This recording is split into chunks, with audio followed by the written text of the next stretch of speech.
Hola, buenas noches. Estamos aquí iniciando transmisiones. Voy a hacer un paneo porque aquí eh, Anastasia quería participar, pero ya se concentró en sus labores de limpieza, como vemos. Y por ahí anda la morena, la otra morena, la que no tiene que ver con un partido político. Pero voy a cambiar la pantalla. Pues buenas noches. Estamos... Ay, aquí se movió. Buenas noches, enhorabuena. Muchas gracias. Eh, ¿Cómo estamos, José Ignacio, Andrés, Fania Cadena, que colabora con nosotros, una extraordinaria cartonista en Homo Sapien, a Iracendo, a Kafkiano, a Luigi Muñoz, a los que nos están saludando y los que siempre siguen estos periscopes? Ayer no, pues la verdad no tuvimos ni energía para grabar en la noche.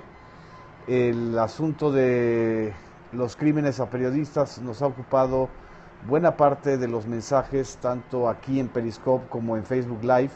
El día de hoy hubo un pronunciamiento, un ya basta, en donde se suman más de 60 medios, incluyendo medios impresos, medios digitales, medios electrónicos, las dos grandes televisoras, medios disímbolos, pero la gravedad del caso es tan fuerte que merece estar por encima de las diferencias de líneas editoriales o corporativas que existen. Estamos realmente en una situación muy delicada. Todavía el periodista de Morelia del Canal 6 está desaparecido.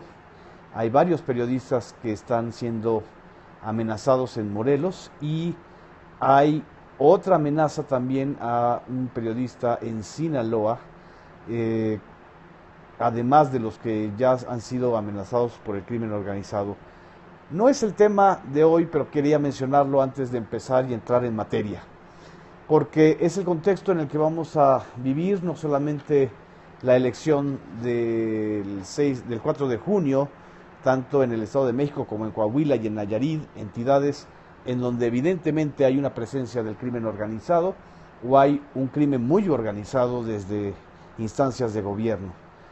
El Estado de México pues es la joya de la corona por muchas razones, ya lo hemos comentado, pero la nota fundamental es la que pues ya todo mundo, casi todos preveíamos, que no va a haber alianza entre PRD y Morena. El día de ayer Juan Cepeda le respondió desde Ciudad Neza a Andrés Manuel López Obrador, y López Obrador a su vez pues también criticó y le respondió al PRD, un pleito entre las izquierdas que evidentemente solo beneficia pues a la mayoría electoral o a la primera minoría o a la incipiente minoría que quiere retener el gobierno en el Estado de México y que es la que conforma el PRI, el PANAL, el Partido Verde, que son la alianza que está a favor de Alfredo del Mazo. El día de hoy también hubo una encuesta que quiero hoy comentarles porque pues ya van a ser los últimos días en donde vayamos a tener este tipo de instrumentos que en realidad no son instrumentos de medición precisa, son instrumentos en muchos sentidos de narrativa política. Están queriendo construir una narrativa, advertir a los partidos políticos de esa narrativa. Voy a quitarme los lentes para que no se vea tanto el brillo, y también pues para anunciar o pronunciar triunfos que todavía no se han registrado en las urnas. Lo que me llama la atención es que hay unas diferencias abismales entre las encuestas, aun cuando, según esto, casi todas han sido realizadas con la consulta de los ciudadanos o cara a cara.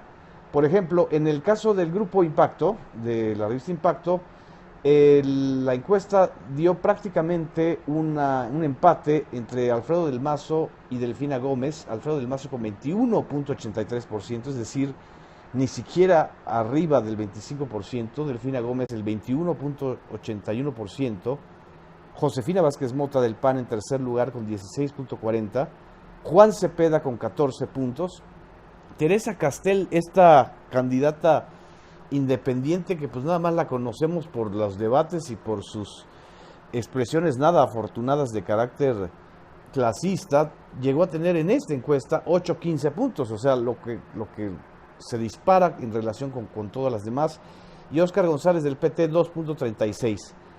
El periódico Reforma ha sido el único que hasta ahora de manera pública ha colocado a Delfina Gómez por arriba un punto de Alfredo del Mazo.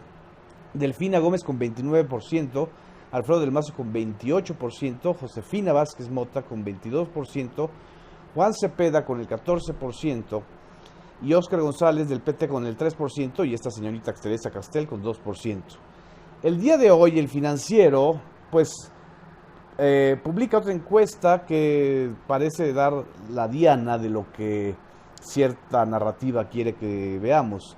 Del Mazo está arriba con 34%, es la única encuesta que le da más de 30 puntos a Del Mazo. Delfina en segundo sitio con 29% y Cepeda, Juan Cepeda, el del PRD, con 19%, es decir, en términos demoscópicos estaría rebasando a Josefina Vázquez Mota, que tiene 13% de preferencia electoral, y la caída de Josefina es bastante sustancial o bastante pronunciada en el caso de la encuesta del Financiero, porque parece que cayó desde el 26% al 13%, es decir, perdió la mitad de sus votantes, lo cual también se me hace poco creíble. ¿Qué nos están diciendo esta narrativa de las encuestas? Que evidentemente sin la alianza de Morena y PRD, que ya no se hizo, va a ser muy difícil que Delfina Gómez, pero no imposible, al menos en las encuestas lo está reflejando, rebase de manera cómoda a el PRI. Y por supuesto, la alianza entre Josefina Vázquez Mota y Juan Cepeda no da una mayoría para rebasar tanto a Del Mazo como a Delfina. Esta narrativa de las encuestas lo que nos está haciendo o haciendo llamar es una especie, pues sí, aquí dicen un grandísimo fraude, más bien una especie de narrativa para construir un triunfo muy apretado, ya sea para Alfredo del Mazo o para Delfina Gómez. El escenario está muy incierto, por primera vez en muchos años en el Estado de México está incierto este escenario, y los de Morena el día de hoy empezaron con una campaña para llamar al voto útil a favor de Delfina Gómez, y es un voto útil que está pronunciándose hacia la militancia del PRD, que ya de por sí es una militancia que está volcada en la opción de Morena, como se vio ya en la Ciudad de México en 2015.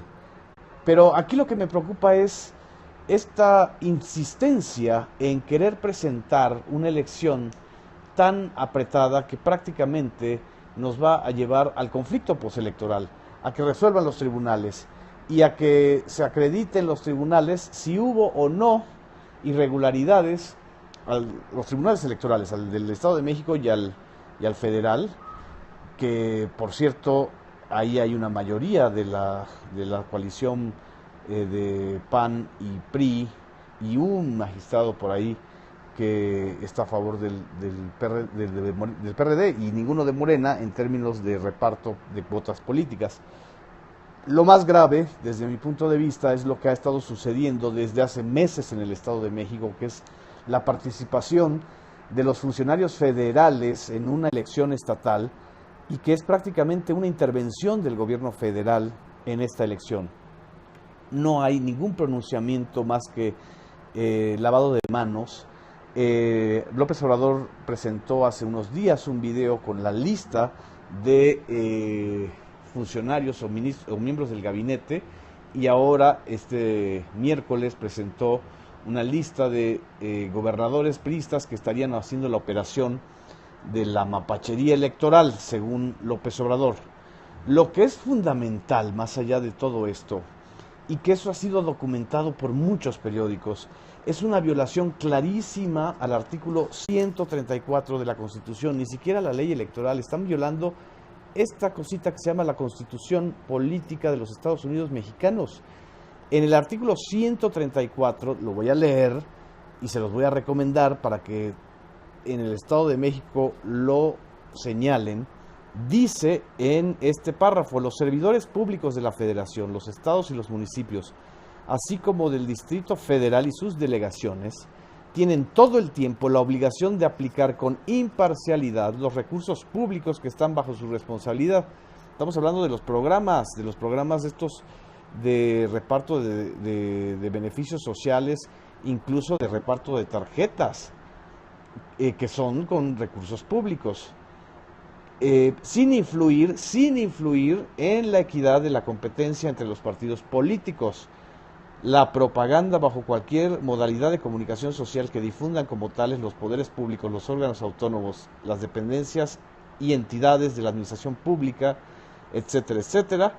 En ningún caso incluirá nombres, imágenes, voces o símbolos que impliquen promoción personalizada de cualquier servidor público.